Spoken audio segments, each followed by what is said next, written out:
প্রিয় ছাত্রছাত্রীরা, তোমাদের জন্য আজকের এই পর্বে আলোচনা করব উচ্চ মাধ্যমিক এডুকেশন বিষয়, যার প্রত্যেকটা অধ্যায় থেকে বাছাই করা কয়েকটা এমসিকিউ প্রশ্ন নিয়ে আজকের এই পর্বে আলোচনা করব। তো তোমাদের কিন্তু মোট 24টা এমসিকিউ প্রশ্ন থাকে, আর তার সাথে থাকে 16টি এসএকিউ কোয়েশ্চেন।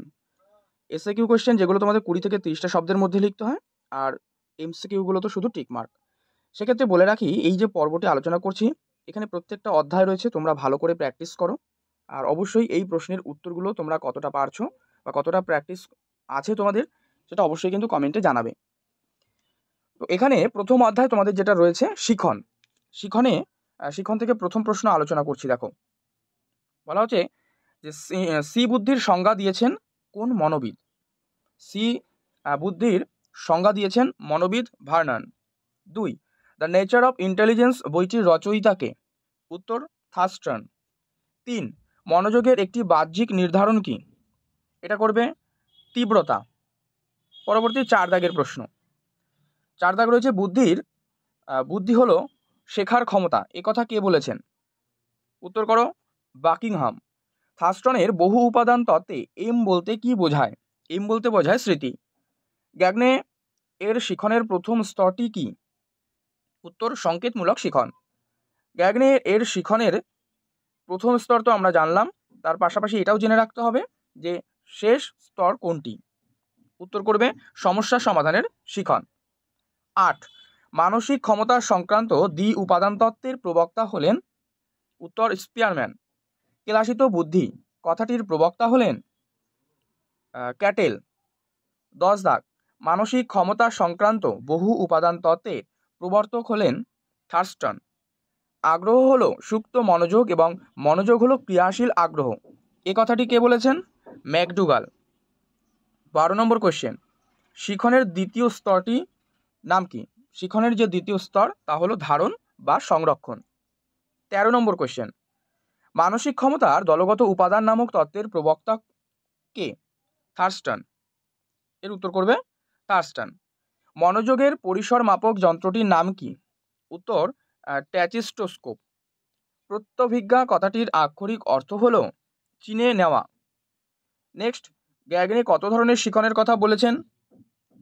আমরা প্রথম স্তর আর শেষ স্তর এর আগেই জেনেছি, কিন্তু এখানে বলা হয়েছে গ্যাগনে মোট কত ধরনের শিখনের কথা কিন্তু বলেছেন। উত্তর করো 8টি। পরিণমন এক ধরনের স্বাভাবিক প্রক্রিয়া। 18 নম্বর কোয়েশ্চেন। পরিণমন কথার অর্থ কি? এটা করবে বেড়ে ওঠা। শিখনের অন্যতম উপাদান সবগুলো, অর্থাৎ আগ্রহ, মনোযোগ, পরিণমন, এগুলো সবকটাই কিন্তু হবে ঠিক। নেক্সট 20 নম্বর প্রশ্ন। এখান থেকে তোমাদের 25টা প্রশ্ন আলোচনা করব। 20 নম্বর। স্মরণক্রিয়ার ধাপগুলিকে প্রথম থেকে চতুর্থ পর্যন্ত সজ্জিত করলে যা পাওয়া যায় তা হলো কি?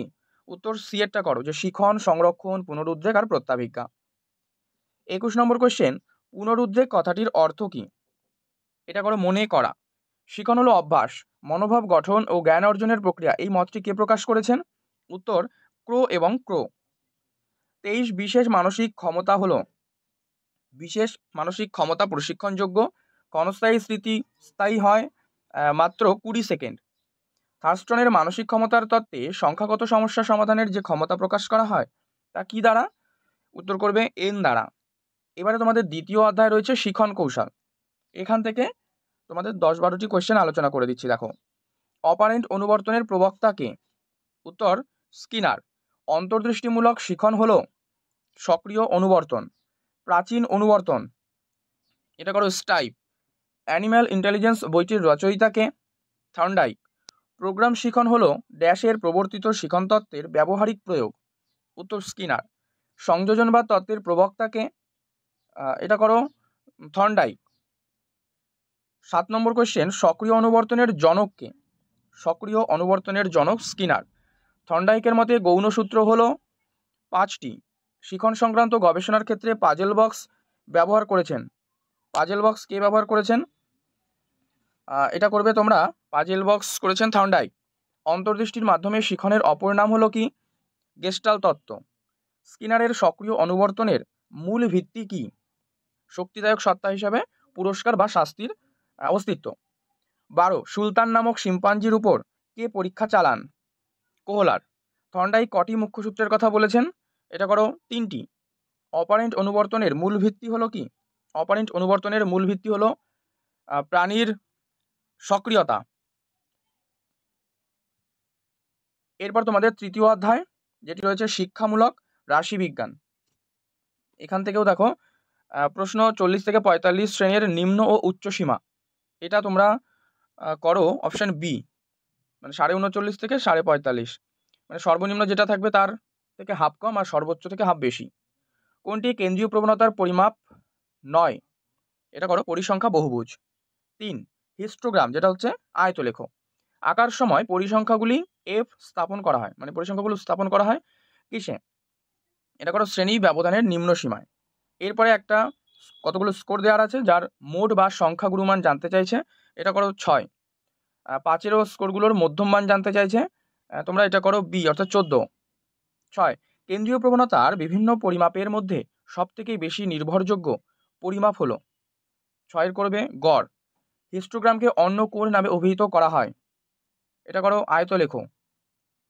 এরপর আবার একটা স্কোর দেওয়া আছে কতগুলি, যার মধ্যম মান জানতে চাইছে, তোমরা করো এটা 6.5।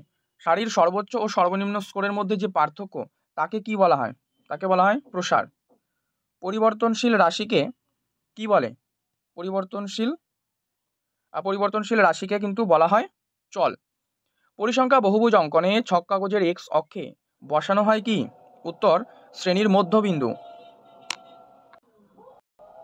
12 দাগ রয়েছে সহগতির সহগাঙ্ক যে ইংরেজি অক্ষরের দ্বারা প্রকাশ করা হয়। এটা করো আর। একটি বিচ্ছিন্ন চলের উদাহরণ দাও। ছাত্রের সংখ্যা। লেখচিত্র অঙ্কনের ক্ষেত্রে পরিসংখ্যাগুলিকে কোন অক্ষে স্থাপন করা হয়? উত্তর ওয়াই অক্ষ। 15 নম্বর রয়েছে কেন্দ্রীয় প্রবণতা পরিমাপের পদ্ধতি কি? উত্তর মোড। কেন্দ্রীয় প্রবণতার সবথেকে নির্ভরযোগ্য পরিমাপ? উত্তর গাণিতিক গড়। এরপরে তোমাদের চতুর্থ অধ্যায় ভারতীয় সংবিধানের শিক্ষা সংক্রান্ত বিধিসমূহ। এখান থেকেও দেখো 10-12টা কোয়েশ্চেন আলোচনা করছি, যেখানে প্রথম প্রশ্ন বৃত্তি ও কারিগরি শিক্ষা কোন ধারার অন্তর্গত? এটা করো 21 নম্বর ধারায় রয়েছে। কত খ্রিস্টাব্দে ভারতীয় সংসদে শিক্ষার অধিকার এই আইনটি পাশ হয়? 2009। সরকারি চাকুরি সংক্রান্ত সমসুযোগের কথা বলা হয়েছে ভারতীয় সংবিধানের যে ধারায়, তা হলো 16 নম্বর ধারা। শিক্ষাকে যুগ্ম তালিকাভুক্ত করা হয় সংবিধানের কোন সংশোধনীতে? 42তম সংশোধনীতে। সরকারি চাকরির সংক্রান্ত সমসুযোগের কথা বলা হয়েছে সংবিধানের কোন ধারায়? আচ্ছা, এটা তো এক্ষুনি তোমাদের রিপিট করলাম, 16 নম্বর ধারা। ভারতের সংবিধানের কত নম্বর ধারায় সম্পূর্ণভাবে রাজ্যের আর্থিক সহায়তায় পরিচালিত কোনো শিক্ষা প্রতিষ্ঠানে ধর্মীয় নির্দেশনা প্রদান করা যাবে না? এটা কত নম্বর ধারায় বলা হয়েছে? এটা বলা হয়েছে 28 নম্বর ধারা। ভারত একটি সার্বভৌম সমাজতান্ত্রিক ধর্মনিরপেক্ষ গণতান্ত্রিক সাধারণতন্ত্র হিসেবে পরিচিত হয় কত সালে? 1976। 8 সংবিধানের কত নম্বর ধারা অনুযায়ী জাতি ধর্ম বর্ণ ইত্যাদি কারণে রাষ্ট্র নাগরিকদের প্রতি বৈষম্যমূলক আচরণ করতে পারে না? এটা করে 15 নম্বর ধারায়। 9 কোনো শিক্ষা প্রতিষ্ঠানে অস্পৃশ্যতাকে স্থান দেওয়া হবে না, এই কথাটি লেখা আছে সংবিধানের কোন ধারায়? এটা লেখা আছে 17 নম্বর ধারা। বিশ্ব নারী দিবস উদযাপিত হয় কবে? 8ই মার্চ। পঞ্চম অধ্যায় বিদ্যালয় শিক্ষা কমিশন। এখান থেকে পড়ো যে রাধাকৃষ্ণন কমিশনের ভারতীয় সদস্য ছিলেন কজন? এটা করবে 7 জন। 2 নম্বর কোশ্চেন, কোন বিদেশি শিক্ষাবিদ বিশ্ববিদ্যালয় শিক্ষা কমিশনের সদস্য ছিলেন? Doctor JF Duff. বিশ্ববিদ্যালয় শিক্ষা কমিশন গঠিত হয় কবে? 1948। বিশ্ববিদ্যালয় শিক্ষা কমিশনের সম্পাদক ছিলেন কে? উত্তর ডক্টর NK সিদ্ধান্ত।